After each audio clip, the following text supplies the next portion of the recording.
Meet a man who gets personal satisfaction from the financial success of his clients. Coming up next on Carolina People.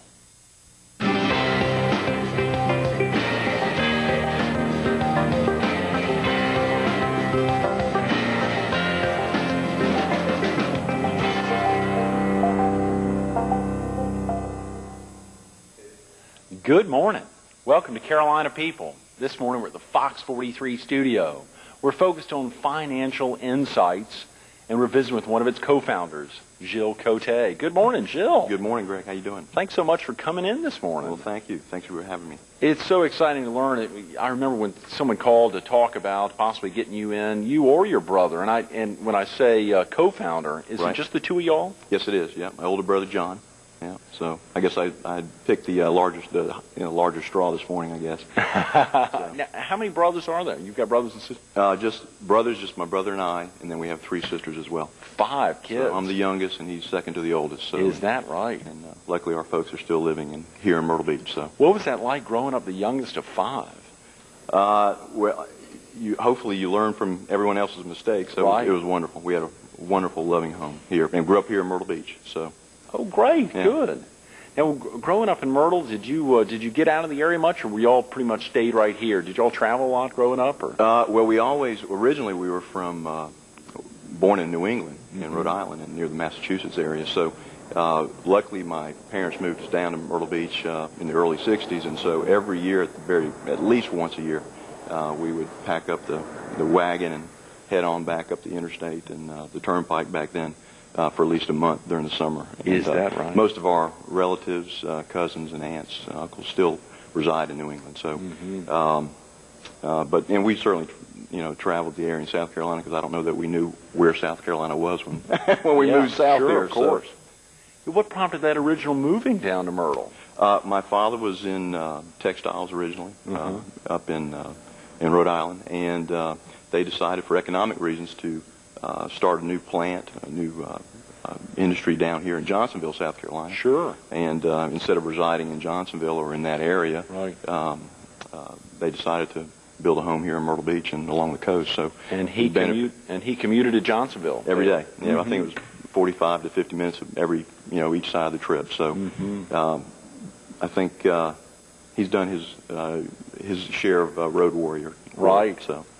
Just those road warrior trips to Rhode Island or to New England every summer for a month. I mean, packing 5 kids in the car. At 3 a.m. in the morning. Oh, God. You got to get a good jump and drive all the way through. So. He knew the right time to travel. That's right. Very smart. That's exciting. And growing up in Myrtle Beach, that was a joy?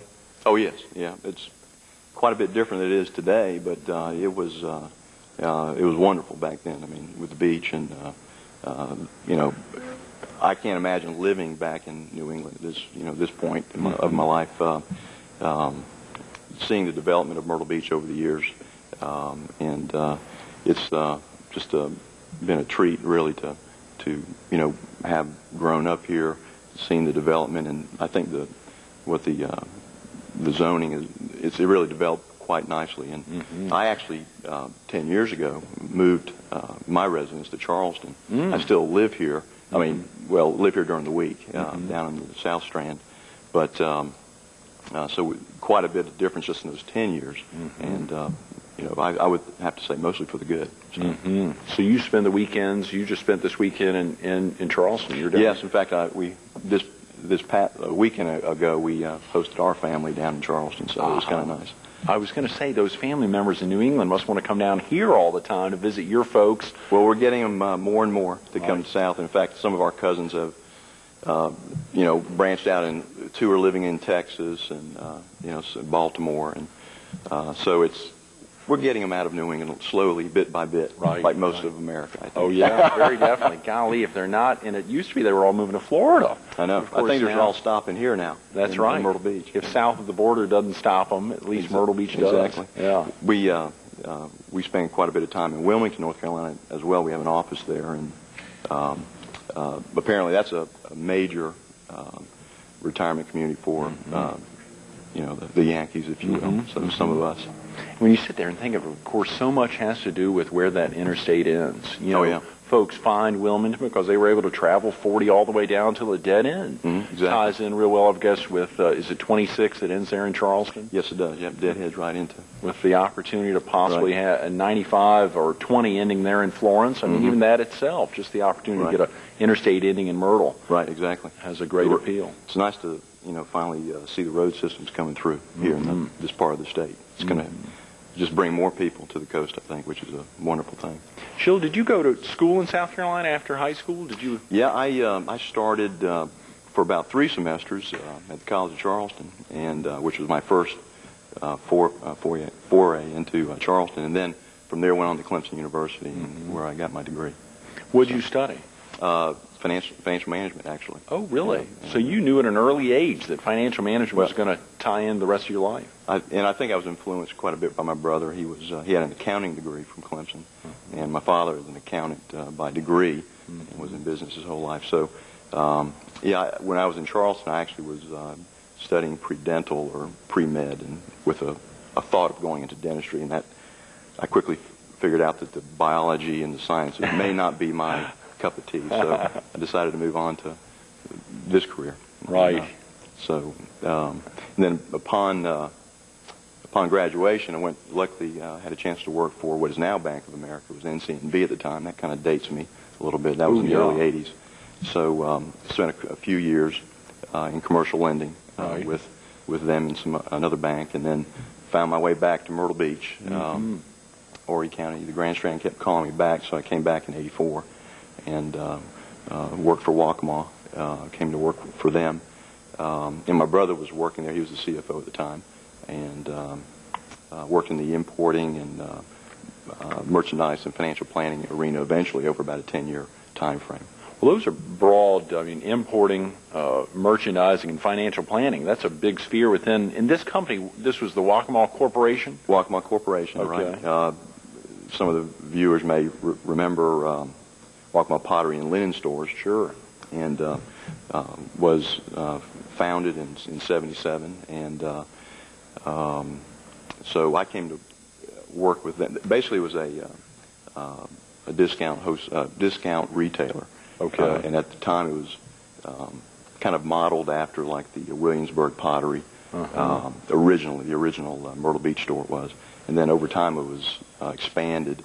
We expanded and eventually had sales of about a $250 million. So is that right? The Waccamaw Corporation, based here, had sales of $250 million. Right. Yeah. Wow. National. Yeah. On a national basis. Yeah. Now, where were some of the other locations? Were they in the southeast or all over? Eventually, all over, but certainly South Carolina, Spartanburg, Burlington, Charleston,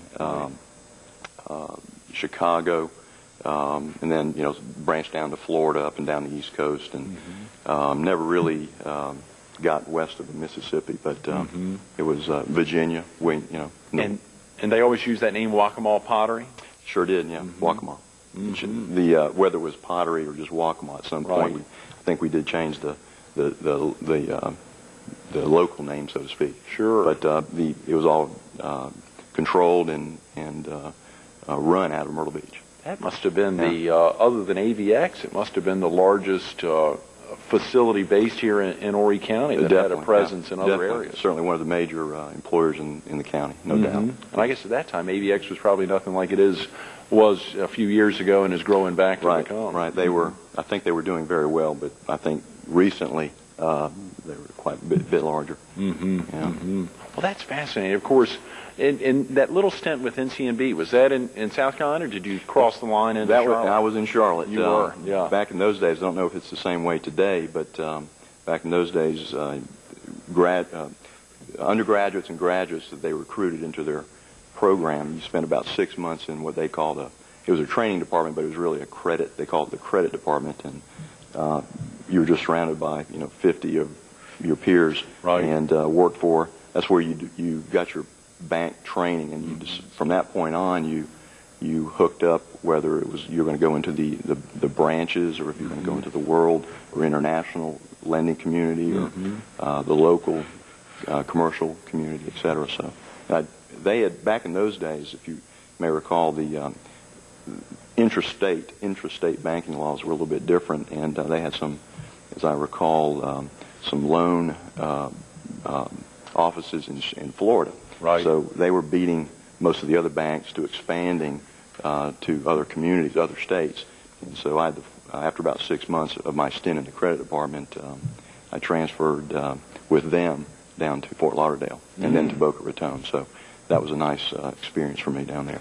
So your principal time in the business world obviously began there in Charlotte, headed to Florida, and then back to Myrtle Beach. Back to the Grand Strand for Guacamole, right? In '84. In '84, September of '84. Okay. So, yeah. Golly, it's so exciting. And, of course, now knowing that you spend that time a little bit on the road and heading, you've got an office, you said, in Wilmington, and you're down in Charleston. Right. Our main office is here in Myrtle Beach, right. Basically center of Myrtle Beach off of 48th Avenue on Jen Drive. But we also have an office in Wilmington in the Landfall Executive Suite. Sure. And we have an office in Mount Pleasant, which is just north of Charleston. And we're actually looking to expand to other communities throughout South Carolina and some into North Carolina, possibly the Charlotte area, right, and Savannah, et cetera. So you're obviously, I was about to say you're thinking about staying along the coastline, but you mentioned Charlotte, so that's a great opportunity to expand off the coast. Savannah keeps you on the coast, and it's amazing to think about that expansion. And this is in a relatively short amount of time. Right. I mean, we've, I guess, hitting our stride over the last year or two. So what we do with our clients, we just see a great need for it. So, and we're meeting other associates, other representatives in the business. We're partnering with some, and so bringing our philosophy to as many people as possible that are willing to look at it. But now, when we think about financial planning, I mean there's a lot of folks we think about that are involved in financial planning. There are a lot of sides of that. Are there some basic things that viewers would be interested in? I mean, what are some of the aspects of financial planning that would have an impact on the bulk of viewers, for instance, or the bulk of folks in any community? Well, I think what most people probably should look for when they look at financial planning for them is find someone who's got the experience in working with individuals that are in that phase of their life. Most of our clients are in the distribution phase of their life, meaning they're in the independence part of their life, or what's commonly referred to as retirement, may not be working full time anymore or working at all, and how you work with, how you manage their assets, or how they manage their assets, and plan for the rest of their life, the next chapter or two, is completely different in our view than a 20, 30, or 40-year-old or 50-year-old who is still accumulating their assets and still working full time and able to put money away, etc.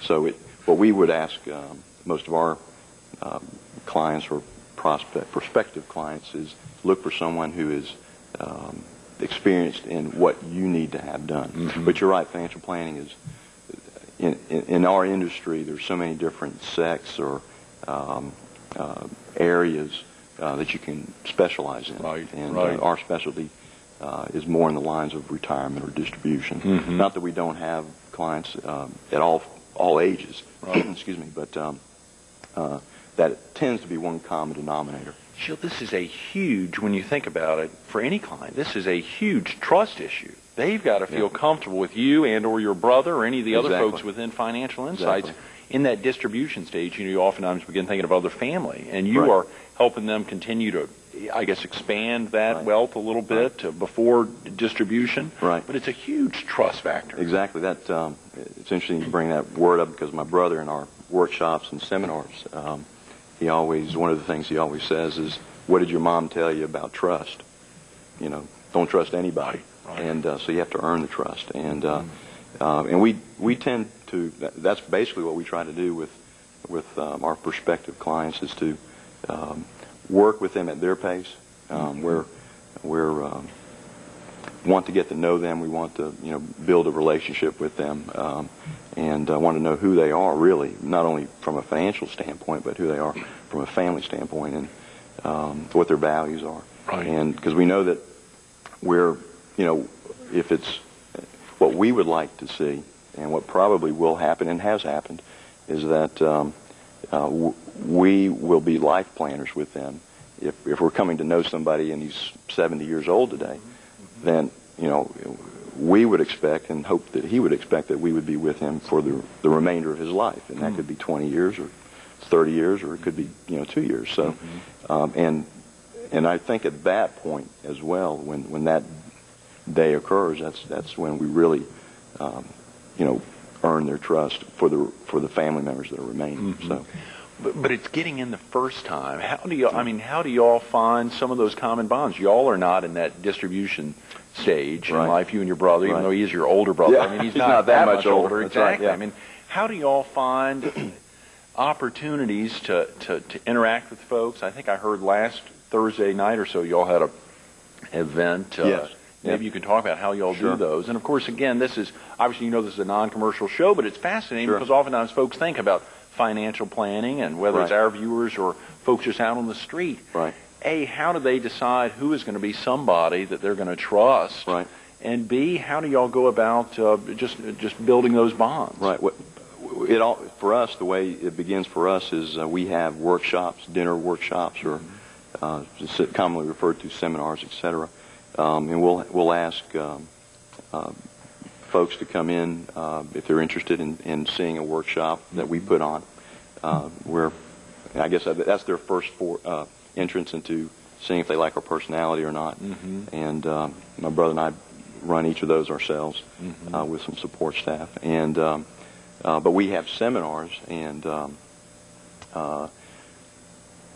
if in fact one of the workshops we do, which we did last Thursday, we actually get, if it's a husband and wife, for example, and many times it is, they each get a workbook, and it's a true workshop, and it's an interactive, and we ask them to tell us how they feel about their investments, about where they're at in their life. How it's not your typical selling seminar from a standpoint of a product. It's really how would you feel if your assets grew by 25%?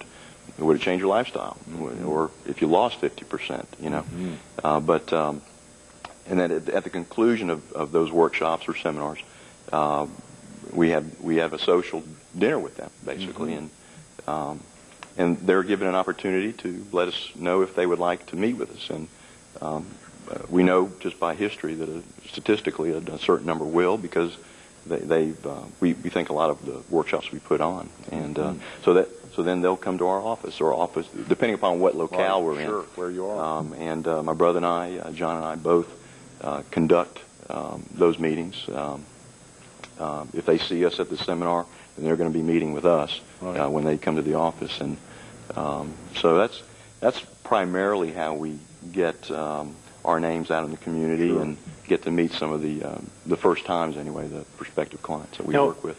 One of the other things, you think about that aspect, of course, there's certain areas that you and your brother may not specialize. There's certain folks who may come to the seminar that may not be the right fit even for y'all. And so I guess y'all interface with other folks and other financial planners that specialize in certain areas, and Absolutely. And work hand in hand with others. Right. I mean, and before we talk about other financial planners or stockbrokers, etc., because what we do know is that at the time that we've come to meet these individuals, they've been investing typically their whole life, so they have a lot of relationships, and we aren't out there necessarily to displace relationships. Sure. But we're not CPAs, even though we have a background in finance. So they typically have an accountant or a CPA. We're not attorneys, but we do work with attorneys, estate attorneys, or whatever's needed, and whether they have a relationship or a new relationship that's established. And we will work with insurance agents or other brokers if need be. It's whatever whatever the client basically needs to have done will dictate how we'll proceed with them. Now, you all will deal in areas, obviously you're looking to expand into Charlotte and other areas. If you were, for instance, in the PD or in southeastern North Carolina, even though you don't have offices up there, if they were interested in getting in touch with you, are you pretty easy to reach? Is there a principal number for? Yeah, we have a toll-free for anyone that's outside the local area. It's 866-467-2881. And obviously the local number, luckily, is 843, but it's 467-2881, the exact same number. Right. Yeah. So if anyone would like to give us a call, that's not a problem. Okay, great, sure. It's so interesting. Obviously, recognize you all have that connection. You've crossed the state line.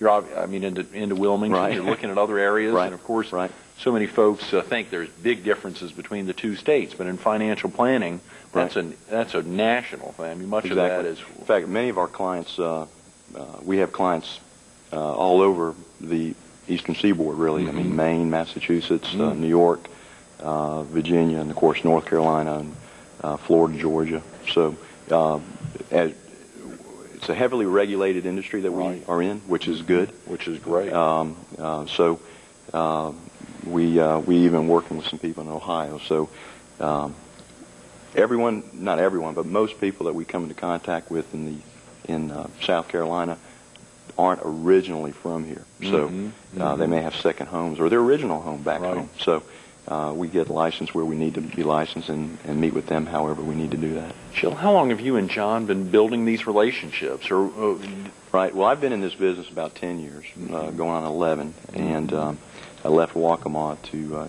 get into the financial services arena. And John joined, we came together about 5 years ago when we came together to join Financial Insights. So we had obviously worked together in the past with Waccamaw, but in a different capacity. And we're co-founders of Financial Insights, so it's worked out very good. That is fantastic. Yeah. There's so many of the aspects, and we open up about financial planning, and I'm so glad you broke some of the familiarity down there. The trust issue, right? But surely being able to spend times in a very relaxed setting with people. I think folks are just anxious in general about the future of their funds so that they can have something to distribute. Exactly. I think, many times we'll hear from our clients or prospective clients that they've not had good experiences in the past, or maybe they have wonderful experiences. But here as of late, it seems like we hear quite a bit about tend to maybe hear more about the negatives that have come, that they've experienced. And our industry is in the paper quite a bit, and for good reason. I think there have been quite a few practices that have gone on that may not have should not have gone on, and that's being rectified. The pendulum has swung the other way completely, so it's very heavily regulated. But when we're dealing with our clients, again, mostly in the distribution phase of their life, our assumption is, unless there's some inheritance issues, that this is all the money and assets they're ever going to have, and it must continue for the rest of their life, and depending upon what they want done, to the next generation or even beyond that. So we have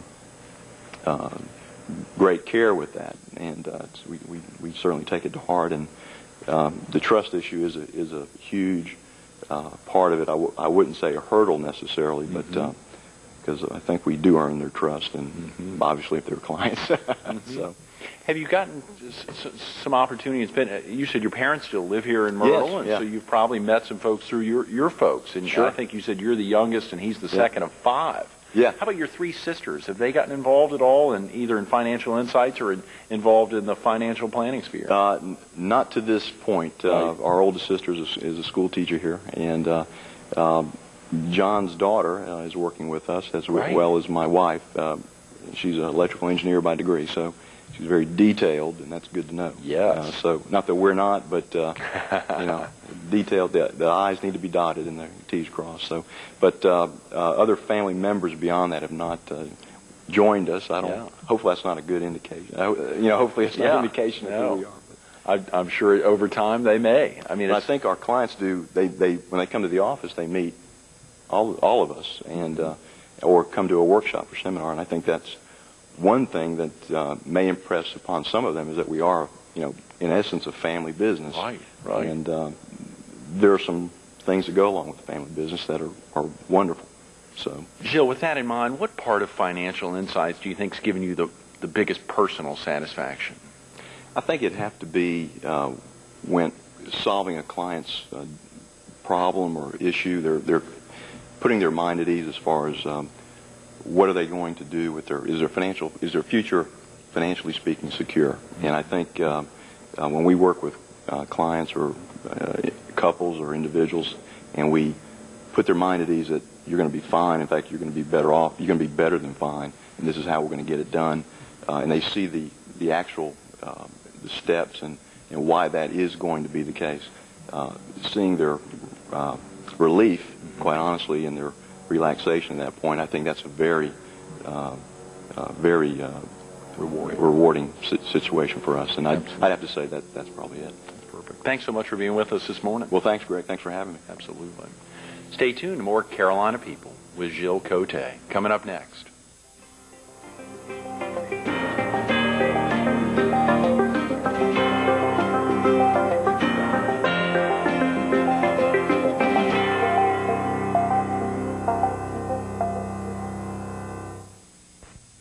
Providing a financially worry-free lifestyle is exactly what Gilles and his brother John are working so hard with Financial Insights to do on a daily basis. Give them a call. They'd love to hear from you.